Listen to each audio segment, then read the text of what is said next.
डरावनी सवारी। एक ट्रक ड्राइवर की कहानी रात के करीब 10 बजे थे। सुरेश, एक अनुभवी ट्रक ड्राइवर, अपने ट्रक से लंबी दूरी की यात्रा पर निकला था। उसे एक छोटे से पहाड़ी गांव में माल पहुंचाना था। मौसम खराब था और बारिश तेजी से हो रही थी। सुरेश ने अपने ट्रक की हेडलाइट्स ऑन की और धीमी गति से आगे बढ़ा। रास्ता संकरा और घुमावदार था। कुछ देर चलते चलते उसे रास्ते के किनारे एक औरत खड़ी दिखाई दी, जो सफेद साड़ी पहने हुए थी। वह भीग रही थी और मदद मांग रही थी। सुरेश ने ट्रक रोक दिया और खिड़की से झांक कर पूछा, क्या बात है बहन, इतनी रात में यहां क्यों खड़ी हो? औरत ने बताया कि उसका गांव पास ही है और उसे वहां पहुंचना है। सुरेश ने उसे ट्रक में बैठा लिया और ट्रक फिर से चल पड़ा। बातचीत के दौरान औरत ने सुरेश को अपने गांव की कहानियां सुनाई। सुरेश को महसूस हुआ कि औरत की बातें थोड़ी अजीब थीं, लेकिन उसने सोचा कि शायद डर और थकान के कारण ऐसा लग रहा हो। कुछ देर बाद सुरेश ने महसूस किया कि ट्रक के अंदर ठंडक बढ़ गई है। उसने रियर व्यू मिरर में देखा तो पाया कि औरत वहां नहीं थी।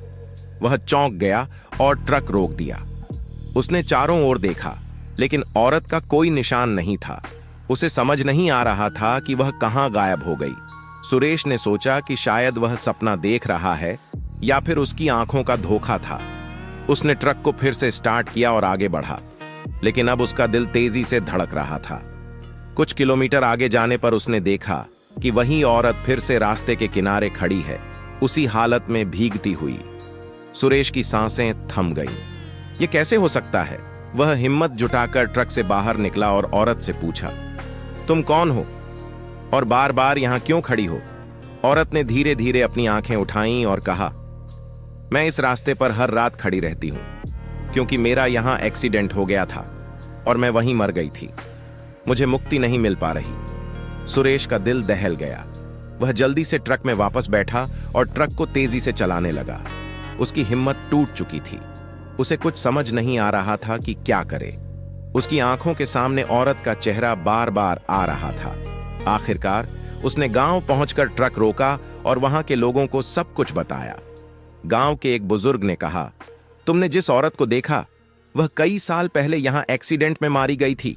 उसे तभी से हर रात यहां देखा जाता है। सुरेश को समझ में आ गया कि वह किस भयानक अनुभव से गुजरा था। गांव वालों ने पूजा पाठ कर उस आत्मा की शांति के लिए प्रार्थना की। सुरेश उस घटना को कभी नहीं भूल पाया और फिर कभी रात में उस रास्ते पर अकेले यात्रा नहीं की।